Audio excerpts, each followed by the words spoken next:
प्रधानमंत्री श्री नरेंद्र मोदी जी, दुनिया के सर्वाधिक लोकप्रिय नेता और भारत के यशस्वी प्रधानमंत्री, उनका चुनावी अभियान भारत रत्न जननायक श्री कर्पूरी ठाकुर जी के गांव में कर्पूरी ग्राम समस्तीपुर में जाकर और उनके श्रद्धांजलि उनको अर्पित करके उन्होंने चुनावी अभियान का शुरुआत किया।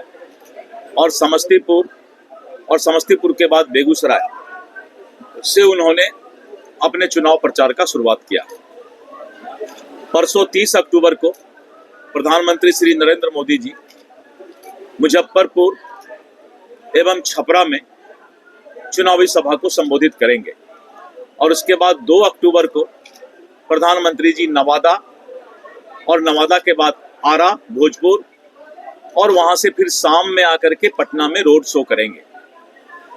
और वहीं पर जो हमारे सामने महागठबंधन विपक्ष है, जिसको हम महालठबंधन बोलते हैं, और सीट बंटवारा से लेके आज तक आपसी मतभेद और जो उनका चेहरा है वो जनता और मतदाता ने देखा।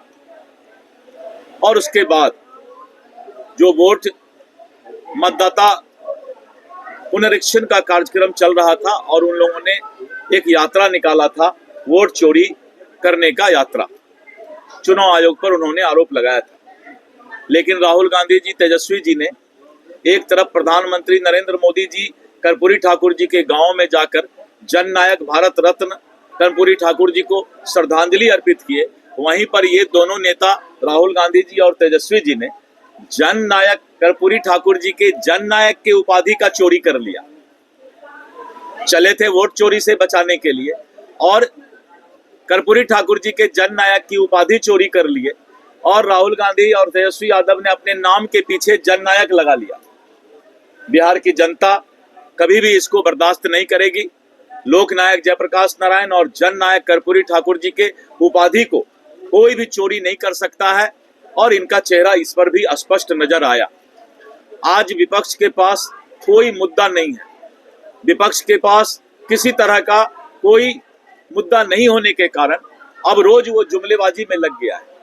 जिस तरह से प्रधानमंत्री श्री नरेंद्र मोदी जी और नीतीश कुमार जी के नेतृत्व में बिहार का विकास हुआ, विकास पर किसी तरह का बहस करने के लिए, चर्चा करने के लिए विपक्ष तैयार नहीं है। और अब आप देख लीजिएगा, आज मैं भागलपुर में बोलकर जा रहा हूं कि जो 10 दिन का चुनाव है, तेजस्वी यादव और राहुल गांधी अब जुमलेबाजी करना शुरू करेंगे। बोलेंगे सोना का कटोरा दे देंगे, चांदी का चम्मच दे देंगे, उसका ये बढ़ा देंगे, उसको वो दे देंगे। ये 10 दिन अब इनके पास चूंकि कोई मुद्दा नहीं है तो उनका एक ही मुद्दा रह जाएगा, जुमलेबाजी करना। और मैं आज बोल रहा हूं, आप कल परसों से देखेंगे जुमलाबाजी उन लोगों का शुरू होगा। और वहीं पर नीतीश कुमार जी के नेतृत्व में बिहार जो है विकसित हो रहा है, बिहार का विकास रफ्तार पकड़ चुका है और मुझे पूरा भरोसा है, उम्मीद है यहाँ के मतदाता पर कि बिहार के विकास को प्राथमिकता देते हुए, कानून के राज को प्राथमिकता देते हुए फिर से एनडीए की 2/3 से ज्यादा बहुमत से सरकार बनने जा रही है। मतदाताओं ने मन बना लिया है, चारों तरफ का माहौल एनडीए के पक्ष में है और पूरा विश्वास है कि एनडीए 14 नवंबर के बाद भारी बहुमत से सरकार बनाएगी। सर, सवाल यह है कि विपक्ष का आरोप जो है, उनका कहना है क्या कि उन्होंने सीएम फेस को अनाउंस कर दिया है, लेकिन अब तक एनडीए की तरफ से सीएम मैं प्रदेश अध्यक्ष, भारतीय जनता पार्टी का प्रदेश अध्यक्ष अभिभावक होते हैं। प्रदेश अध्यक्ष मैं आपको बताना चाहता हूं, नीतीश कुमार जी के नेतृत्व में हम चुनाव लड़ रहे हैं, नीतीश कुमार के नेतृत्व में हम शासन कर रहे हैं और 2025 फिर से नीतीश का हमने नारा भी लगाया है। विधानसभा में जो कार्यकर्ता सम्मेलन हुआ और जो जिला एनडीए का कार्यकर्ता सम्मेलन हुआ, उसमें भी हमने 2025 फिर से नीतीश कहा है, इसलिए इसमें कहीं कोई सवाल खड़ा ही नहीं होता है। तेजस्वी यादव फेसबुक पर लाइव होकर के कह रहे हैं क्या कि छठ पूजा मनाने के बाद ठेकुआ खाकर वापस नहीं जाए, वोट देने की अपील की है उन्होंने।